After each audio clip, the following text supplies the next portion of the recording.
Peggy 18.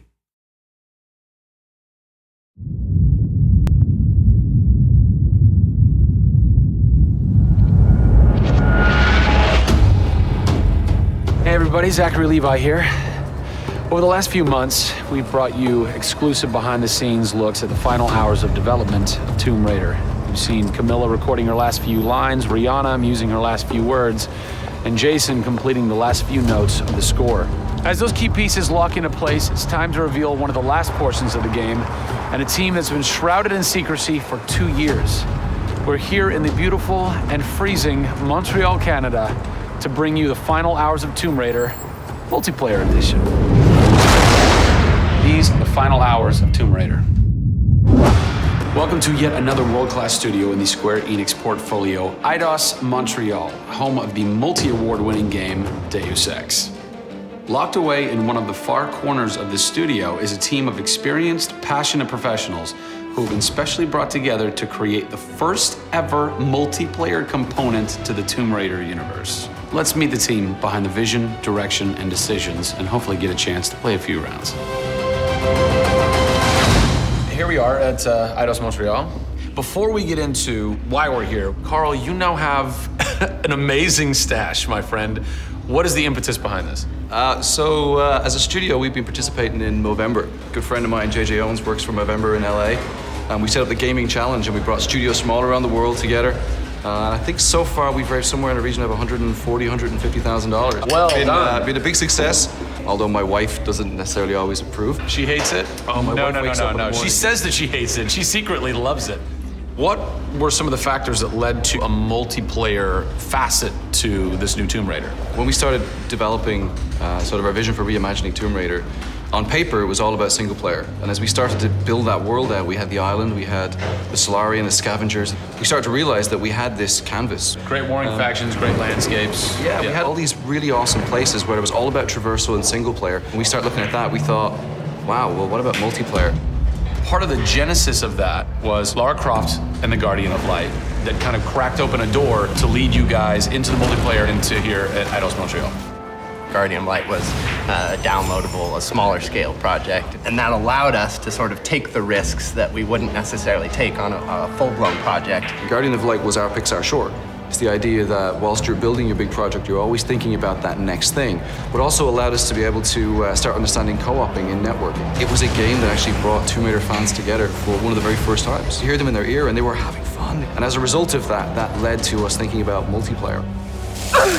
Hopefully our single-player experience we're delivering is a very sort of single-player, solitary, immersive type of experience. But at the same time, we believed tomb raiding together with friends would be fun. Tomb raiding, I think that's the first time I've ever heard that term. I like that. It's fun.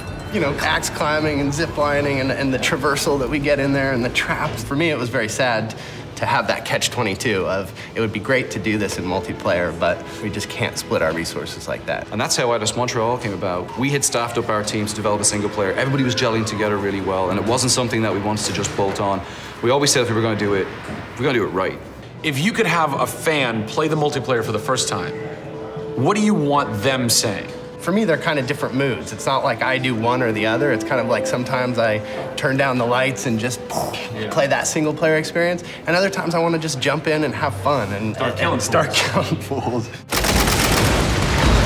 Joe Curry, producer of multiplayer on Tomb Raider. It's the first time Tomb Raider has ever incorporated multiplayer, and you're in charge of that. Yeah. What's running through your mind when you get that call? Well, first off, exciting, right? I mean, we're all huge fans of Tomb Raider on the team. I mean, we grew up with Lara Croft.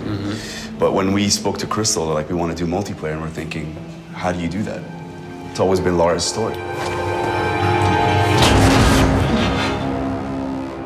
You've been in charge of creating the first ever Lara Croft Tomb Raider. No pressure. Multiplayer. No pressure, Zach. Thank you.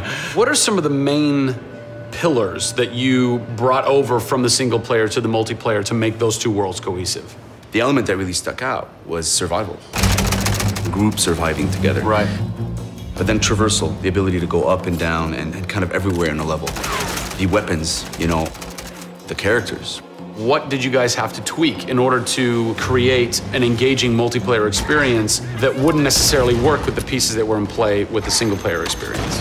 One example is the bow. Especially in the reboot, it's so iconic that we had to make it work for multiplayer. You have a certain forgiveness when you play single player. Multiplayer, players expect snappiness. I shoot you, I expect you to go down, or you can just do what I do, which is take out the biggest gun and just run for them and shoot them out.